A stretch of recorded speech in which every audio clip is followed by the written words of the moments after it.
Assalamualaikum warahmatullahi wabarakatuh. Perkenalkan, nama saya Eni Nuraini dengan NPM 101207444 dari STIS Tinggi Bandung.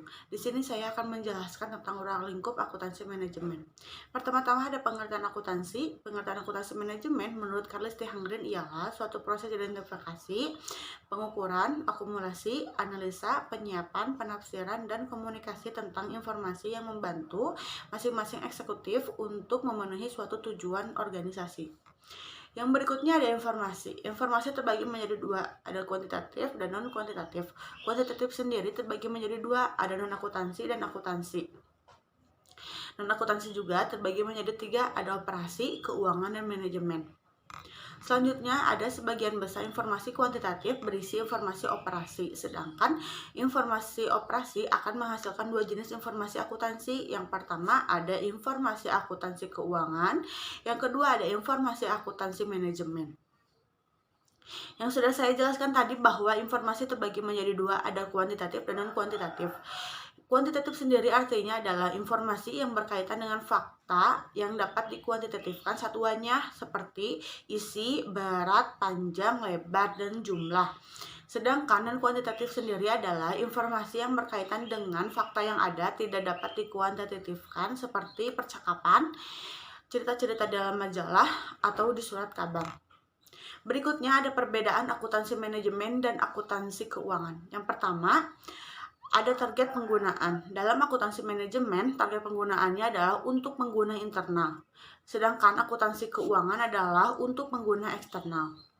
Yang kedua ada batasan input dan proses. Dalam akuntansi manajemen adalah tidak terkait aturan tertentu. Sedangkan dalam akuntansi keuangan adalah pelapor akuntansi keuangan harus mengikuti prosedur akuntansi yang menetapkan pihak yang berwenang seperti IAI di Indonesia. Berikutnya, yang ketiga ada jenis informasi. Informasi keuangan dan non-keuangan dikemukakan juga informasi yang bersifat subjektif, sedangkan dalam akuntansi keuangan, informasi keuangan yang bersifat objektif. Berikutnya yang keempat ada orientasi waktu. Dalam akuntansi manajemen menekankan pada informasi tentang peristiwa di masa depan, sedangkan dalam akuntansi keuangan mencatat dan melaporkan peristiwa yang sudah terjadi atau data historis. Yang kelima ada tingkatan agregasi. Dalam akuntansi manajemen, evaluasi internal dan pembuatan keputusan dilakukan berdasarkan informasi yang detail. Sedangkan dalam akuntansi keuangan adalah informasi yang disediakan berfokus pada kinerja perusahaan secara keseluruhan. Yang keenam ada kedalaman. Dalam akuntansi manajemen ada melibatkan beberapa aspek, yaitu aspek ekonomi, teknik industri, dan ilmu manajemen atau bersifat multidisipliner. Dalam akuntansi keuangan adalah lebih spesifik. Yang ketujuh ada keakuratan PS tepat waktu. Dalam akuntansi manajemen lebih menekankan pada ketepatan waktu, sedangkan dalam akuntansi keuangan lebih menekankan pada keakuratan. Yang kedelapan ada verifikasi PS relevansi. Akuntansi manajemen itu lebih menekankan pada relevansi terhadap perencanaan dan pengendalian, sedangkan dalam akuntansi keuangan lebih menekankan pada kemampuan verifikasi. Selanjutnya ada fungsi manajemen dalam organisasi dikenal dengan POA-cation. Yang pertama ada planning atau perencanaan. Yang kedua ada organizing atau organisasian. Yang ketiga ada actuating atau pelaksanaan. Yang keempat ada controlling atau pengawasan. Selanjutnya ada tipe-tipe informasi akuntansi manajemen, yaitu ada tiga, ada penuh, pertanggungjawaban, dan diferensial. Informasi penuh adalah selalu bersangkutan dengan objek informasi berupa produk aktivitas, departemen, atau perusahaan sebagai keseluruhan yang terdiri dari full costing dan variable costing. Berikutnya ada full costing.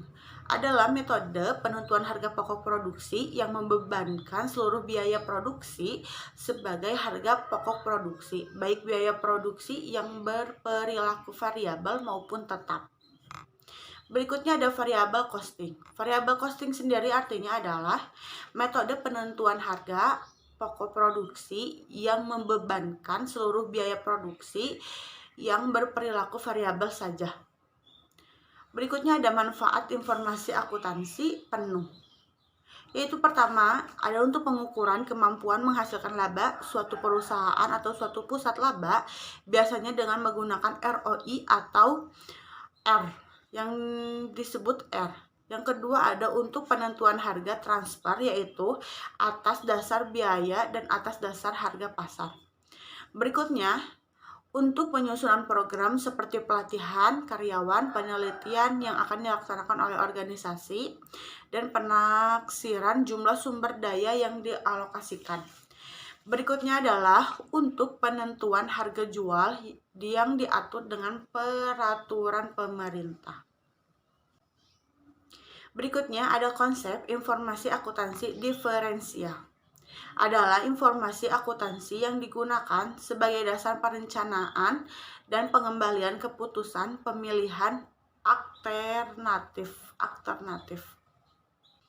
Berikutnya ada biaya diferensial. Satu, biaya yang berbeda antara satu set kondisi alternatif yang satu dengan kondisi yang lain. Berikutnya ada biaya yang bukan biaya diferensial. Tidak begitu penting untuk pengambilan keputusan pemilihan alternatif. Berikutnya ada manfaat informasi akuntansi diferensial. Sangat berperan dalam pengambilan keputusan jangka pendek seperti membeli atau membuat sendiri, menjual atau memproses lebih lanjut suatu produk, menghentikan atau melanjutkan produk-produk tertentu untuk kegiatan usaha suatu bagian perusahaan, menerima atau menolak pesan khusus. Berikutnya ada konsep akuntansi pertanggungjawaban. Penelusuri biaya, baik biaya masa lalu dan biaya masa datang, pendapatan, laba dan investasi untuk unit-unit organisasi secara individual, di mana setiap unit tersebut merupakan pusat pertanggungjawaban. Ada pusat pertanggungjawaban sendiri, yaitu suatu unit organisasi dipimpin oleh suatu manajer yang bertanggung jawab atas unitnya. Pusat pertanggungjawaban dalam organisasi terdiri jadi ada 4. Pusat biaya, pusat laba, pusat pendapatan, dan pusat investasi. Berikutnya ada manfaat informasi akuntansi pertanggungjawaban. Pertama, berupa informasi masa yang akan datang bermanfaat untuk penyusunan anggaran. Yang kedua, membuat manajer memantau efektivitas program pengolahan aktivitas dan merumuskan keputusan-keputusan strategi. Yang ketiga, berupa informasi masa lalu bermanfaat sebagai penilaian kinerja manajer pusat pertanggungjawaban. Yang kedua, sebagai motivasi manajer. Terima kasih kepada yang telah menonton. Mohon maaf jika banyak kesalahan. Wassalamualaikum warahmatullahi wabarakatuh.